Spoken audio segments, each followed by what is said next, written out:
সবাইকে জন্মাষ্টমীর অনেক অনেক শুভেচ্ছা। হ্যাঁ জানি আমি একদিন লেট করে ফেলেছি। এতদিনে ভুরি ভিডিও চলে এসেছি ইউটিউবে, তোমাদের সবার দেখা হয়ে গেছে। আমার ভিডিওটা একটু লেট হয়ে গেছিলো, কারণ আমি শ্বশুরবাড়িতে একদিন আগেই এসেছি, তার মধ্যে আমি এডিট করে উঠতে পারিনি, ওই জন্য ভিডিওটা দেওয়া হয়নি।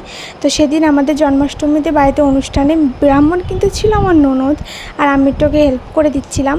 তো লুচিও হয়েছিল, সুজিও হয়েছিল, একটু ক্ষীর করেছিলাম, আর যেটা না করলেই নয় তালের বড়া, সেটা করেছিলাম। দেখো লুচিগুলো কত সুন্দর ফুলছে না, প্রত্যেকটা লুচি কিন্তু আমার সুন্দরই ফুলেছিল। আমার ননদ করছিলাম বলে কথা, আমি ওকে হেল্প করে দিয়েছিলাম, একটু লুচি করে দিয়েছিলাম, দুটো তালের বড়া করে দিয়েছিলাম, এই হেল্প করে দিয়েছিলাম। আর পুজোটা ও একাই করেছিল।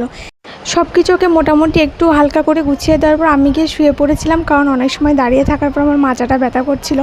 তাই আর আমি অপেক্ষা করিনি, ও বললো আমি পুজো নিজের মতন করতে চাই, তোমরা যে যার ঘরে চলে যাও।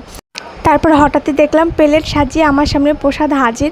তো প্রসাদটা দেখে সময় নষ্ট না করে হরে কৃষ্ণ বলে একটা তালের বড়া মুখে দিয়ে দিলাম। ও খেতে খুব সুন্দর হয়েছিল, সব প্রসাদগুলো খুবই টেস্টি হয়েছিল।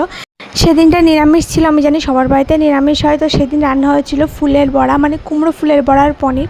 তো সময় নষ্ট না করে দুপুরের খাওয়াটা এইভাবে সেরে নিলাম। তো সবাইকে বাই বাই।